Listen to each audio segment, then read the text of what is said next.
Have you ever seen someone so quiet, so invisible, that everyone assumed she was powerless, only to find out she was carrying a fire none of them could ever imagine?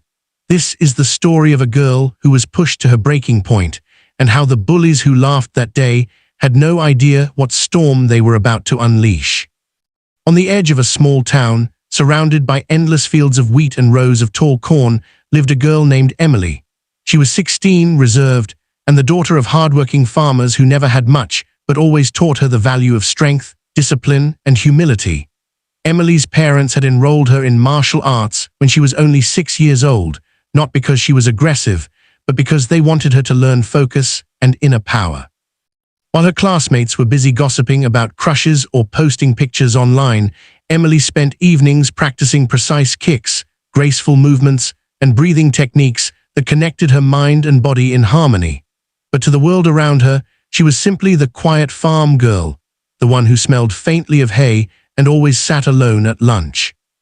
The school pool was a place of pride for many kids, especially the wealthy ones who flaunted their swimsuits, their laughter, and their cliques like trophies. For Emily, it was the place she dreaded most. She never felt like she belonged, and her silence made her the perfect target. Among the students, a group of popular teens, led by Rachel, the girl who always craved attention, and Jake, the boy who loved mocking others, saw Emily as an easy victim. They whispered cruel jokes, called her cowgirl, and snickered at her worn-out shoes. But that day, when the sun burned hot and students gathered around the poolside, their cruelty reached a new level. Emily sat quietly, her towel wrapped around her, her eyes lowered, trying to disappear. That's when Rachel, with her painted nails and mocking smile, nudged Jake and whispered loudly enough for others to hear, "Watch this." Before Emily could react, Jake shoved her shoulder hard and she stumbled, her body crashing into the shimmering blue water. Gasps filled the air, followed by laughter. Her hair fanned out like seaweed, her clothes weighed her down, and she kicked desperately before surfacing. The sound of Rachel's laughter echoed like a cruel bell, and the circle of students clapped as if it were entertainment. But what none of them knew was that beneath Emily's calm face, something was shifting. She didn't scream, she didn't cry, she simply climbed out of the pool, water dripping down her arms, her clothes sticking tightly against her skin. She stood there silent, her eyes colder than they had ever been. In that moment, the bullies thought they had won. They didn't realize they had just awakened a part of Emily she usually kept hidden.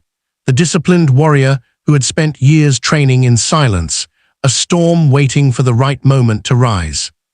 What happens when the person everyone thought was weak suddenly shows a strength that terrifies even the cruelest bully? Sometimes, the quiet ones don't stay quiet forever, and when they rise, the world remembers. The next day at school, rumors spread quickly about the farm girl who got pushed into the pool. Videos had been taken, and the bullies replayed them, laughing as if it were a comedy. But while they relived their victory, Emily spent the night practicing in her family's barn. Every kick cracked through the dusty air, every strike against the wooden post echoed with determination. She wasn't practicing out of anger, she was preparing to face the world with the strength she had always carried inside. By the end of the week, fate decided to test her again. In gym class, the coach had organized a self-defense demonstration, inviting students to pair up and practice basic moves.